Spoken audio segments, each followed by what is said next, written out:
पितृपक्ष। पितृपक्ष की पौराणिक कथा। हिंदू धर्म में पितृपक्ष की अवधि को बहुत ही महत्वपूर्ण माना जाता है। इस अवधि में पितरों के निर्मित श्राद्ध, तर्पण और पिंडदान आदि करने का विधान है। माना जाता है कि इससे उन्हें तृप्ति मिलती है और वे हमें सुख समृद्धि का आशीर्वाद देते हैं। यह भाद्रपद पूर्णिमा से अश्विन अमावस्या तक चलता है। पितृपक्ष में तर्पण और पिंडदान से पितर प्रसन्न होते हैं। पितृपक्ष लगभग 15 दिन की अवधि होती है, जिसमें लोग अपने पूर्वजों को भोजन व तर्पण आदि कर उन्हें श्रद्धांजलि देते हैं। माना जाता है कि इस समय पितृलोक से धरती पर आ जाते हैं। देखा जाए तो यह पितरों की कृपा प्राप्ति के लिए एक उत्तम समय माना गया है। वहीं अगर कोई व्यक्ति पितृदोष से परेशान है तो पितृपक्ष में वह इससे छुटकारा पाने के उपाय भी कर सकता है, जो लाभकारी साबित होते हैं। पितृपक्ष की शुरुआत भाद्रपद पूर्णिमा से होती है और यह अश्विन माह की अमावस्या तिथि तक चलता है। इस बार पितृपक्ष 17 सितंबर 2024 से शुरू हो गया है, जो 2 अक्टूबर तक रहेगा। इस दौरान लोग अपने पितरों के निर्मित अश्विन कृष्ण पक्ष में तर्पण और श्राद्ध कर्म आदि करते हैं। इन्हीं श्राद्धों के नाम से भी जाना जाता है।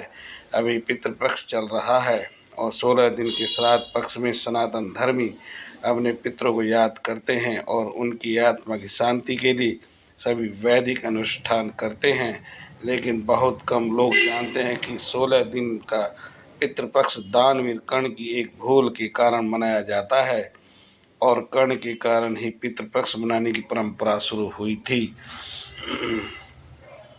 आइए जानते हैं इसके पीछे क्या है धार्मिक मान्यता। पुराणों के मुताबिक पितृपक्ष में दान पुण्य का विशेष विधान होता है और इसका फल जीव आत्मा को स्वर्ग लोक में प्राप्त होता है। महाभारत के अनुसार सबसे पहले महातपस्वी अत्रि ने महर्षि निमि को श्राद्ध के बारे में उपदेश दिया था। इसके बाद महर्षि निमि ने श्राद्ध करना शुरू कर दिया। महर्षि को देखकर अन्य ऋषियों मुनियों ने पितरों को अन्न देने लगे। लगातार श्राद्ध का भोजन करते करते देवता और पितृ पूर्ण हो गए। पुराणों में भी पितृपक्ष को बहुत अधिक महत्व दिया गया है। कई सारी पौराणिक और लोक कथाओं में भी इसका वर्णन है, लेकिन बहुत कम लोगों को यह पता होगा कि महाभारत में श्राद्ध क्यों किया गया था। बता दें कि पितृपक्ष में श्राद्ध की शुरुआत महाभारत काल से चली आ रही है। श्राद्ध कर्म की जानकारी भीष्म पितामह ने युधिष्ठिर को दी थी। इसके पीछे की पूरी कहानी यह है कि हिंदू धर्म में पितर को 84 लाख योनियों में से एक माना गया है। मान्यता है कि विभिन्न लोगों में रहने वाले ये दिव्य आत्माएं संतुष्ट होने पर व्यक्ति पर अपना आशीर्वाद बरसाती है, जिससे मनुष्य को धन, यश, कीर्ति आदि की प्राप्ति होती है और कुल की वृद्धि होती है। इस तरह से देखें तो पितृपक्ष के दौरान किया जाने वाला श्राद्ध पूर्वजों के प्रति अपनी श्रद्धा और कृतज्ञता को व्यक्त करने का माध्यम है, जिससे प्रसन्न होकर पितृ सुख समृद्धि प्रदान करते हैं।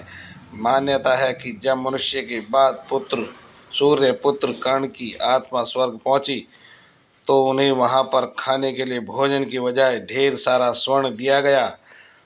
तब उन्होंने इंद्र देवता से इसका कारण पूछा।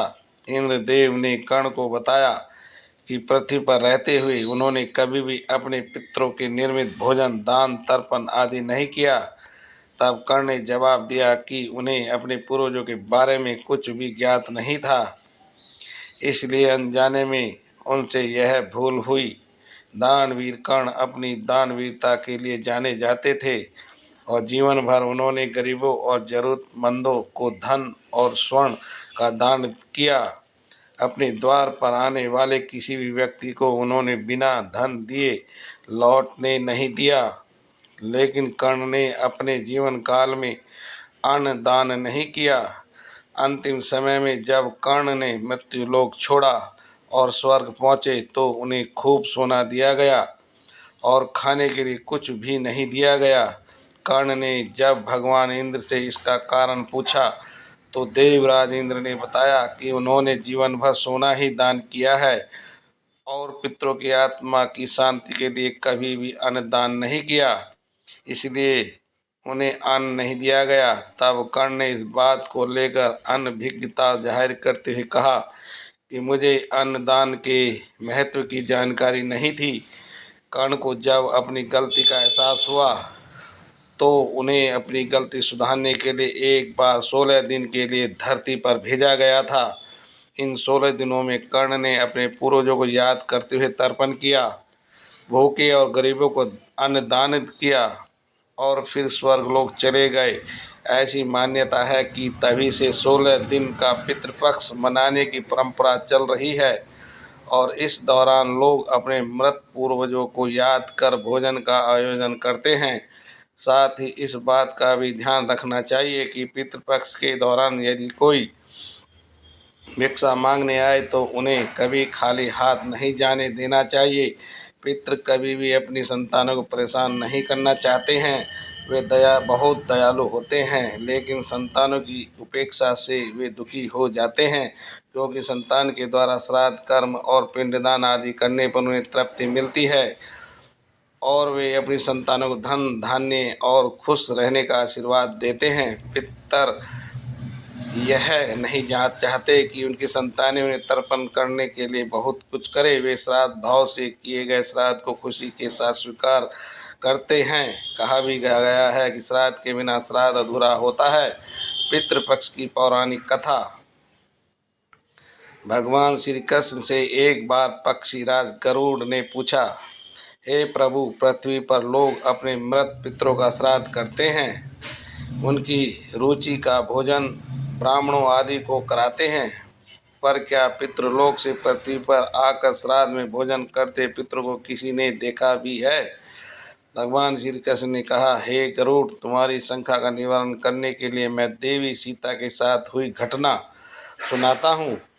सीता जी ने पुष्कर तीर्थ में अपने ससुर आदि 3 पितरों को श्राद्ध में निमंत्रित ब्राह्मणों के शरीर में देखा था। वह कथा सुनो। भगवान श्री कृष्ण कहते हैं कि हे गरुड़, यह तो तुम्हें ज्ञात ही है कि श्री राम अपने पिता दशरथ की आज्ञा के बाद वन गमन कर गए थे। साथ में देवी सीता भी थी। बाद में श्री राम को यह पता लग चुका था कि उनके पिता उनके वियोग में शरीर त्याग चुके हैं। जंगल जंगल घूमते सीता जी के साथ श्री राम ने पुष्कर तीर्थ की भी यात्रा की। अब यह श्राद्ध का अवसर था, ऐसे में पिता का श्राद्ध पुष्कर में हो, इससे श्रेष्ठ क्या हो सकता था। तीर्थ में पहुंचकर उन्होंने श्राद्ध की तैयारियां आरंभ की। श्री राम ने स्वयं ही विभिन्न शाक फल एवं अन्य उचित खाद्य सामग्री एकत्र किए। जानकी जी ने भोजन तैयार किया। उन्होंने एक पके हुए फल को सिद्ध करके श्री राम जी के सामने उपस्थित किया। श्री राम ने ऋषि और ब्राह्मणों को सम्मान सहित आमंत्रित किया। श्राद्ध कर्म में दीक्षित श्री राम की आज्ञा से स्वयं दीक्षित होकर श्री सीता जी ने उस धर्म का सम्यक और उचित पालन किया और सारी तैयारियां संपन्न हो गई। अब श्राद्ध में आने वाले ऋषि और ब्राह्मणों की प्रतीक्षा थी। उस समय सूर्य आकाश मंडल के मध्य पहुंच गए और कुपुत मुहूर्त यानी दिन का 8वां मुहूर्त अथवा दोपहर हो गई। श्री राम ने जिन ऋषियों को निमंत्रित किया था वे सभी आ गए थे। श्री राम ने सभी ऋषियों और ब्राह्मणों को स्वागत और आदर सत्कार किया तथा भोजन करने के लिए आग्रह किया। ऋषि और ब्राह्मणों को भोजन हेतु आसन ग्रहण करने के बाद जानकी अन्न परोसने के लिए वहां आई। उन्होंने कुछ भोजन बड़े ही भक्ति भाव से ऋषियों के समक्ष उनके पत्तों के बनी थाली पर परोसा। वे ब्राह्मणों के बीच भी गई, पर अचानक ही जानकी भोजन करते ब्राह्मणों और ऋषियों के बीच से निकली और तुरंत वहां से दूर चली गई। सीता जी लताओं के मध्य छिप कर जा बैठी। यह क्रियाकलाप श्री राम देख रहे थे। सीता के इस कृत्य से श्री राम कुछ चकित हो गए। फिर उन्होंने विचार किया कि ब्राह्मणों को बिना भोजन कराए साथ भी सीता लज्जा के कारण कहीं चली गई होगी। सीता जी एकांत में जाकर बैठी है। फिर श्री राम जी ने सोचा, अचानक इस कार्य का क्या कारण हो सकता है। अभी यह जानने का समय नहीं। जानकी से इस बात को जानने से पहले मैं इस ब्राह्मणों को भोजन करा लूँ, फिर उनसे बात कर कारण समझूंगा। ऐसा विचार कर श्री राम ने स्वयं उन ब्राह्मणों को भोजन कराया। भोजन के बाद ऋषियों को विदा करते समय श्री राम के मस्तिष्क में यह बात रह रहकर कौंध रही थी कि सीता ने ऐसा अप्रत्याशित व्यवहार क्यों किया।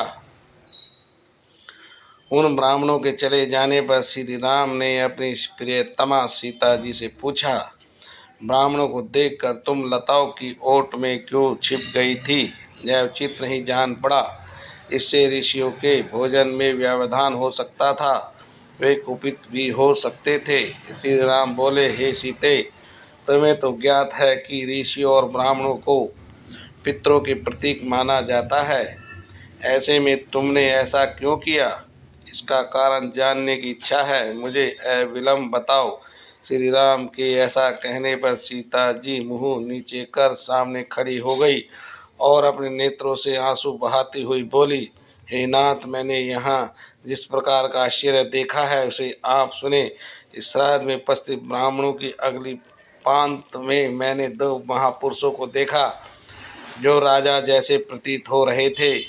ऋषि और ब्राह्मणों के बीच सजे धजे राजा महाराजा जैसे महापुरुषों को देख मैं अचरज में थी।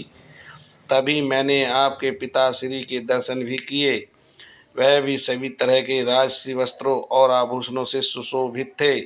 आपके पिता को देखकर मैं बिना बताए एकांत में चली आई थी। मुझे न केवल लज्जा का बोध हुआ वरन मेरे विचार में कुछ और भी आया। तभी निर्णय लिया, हे प्रभु, पेड़ों की छाल, वलकल और मृगचर्म धारण करके मैं अपने ससुर के सम्मुख कैसे जा सकती थी। मैं आपसे यह सत्य ही कह रही हूँ। अपने हाथ से राजा को मैं वह भोजन कैसे दे सकती थी जिसके दासों के भी दास कभी वैसा भोजन नहीं करते।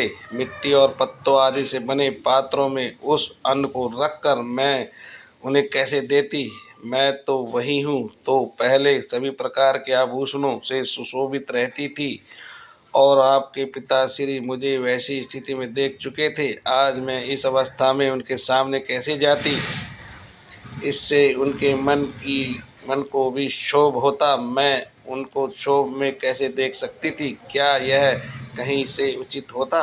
इस सब कारण से हुई लज्जा के कारण मैं वापस हो गई और किसी की दृष्टि न पड़े इसलिए सघन लताओं में आ बैठी। गरुड़ जी बोले, हे भगवान, आपकी इस कथा से मेरी शंका का उचित कारण निवारण हो गया। इस श्राद्ध में पितृगण साक्षात प्रकट होते हैं और वे श्राद्ध का भोजन करने आए वाले ब्राह्मणों में उपस्थित रहते हैं। हर हर महादेव। अगर वीडियो पसंद आई तो हमारे चैनल को सब्सक्राइब करें, लाइक करें। धन्यवाद साथियों। नमस्कार साथियों।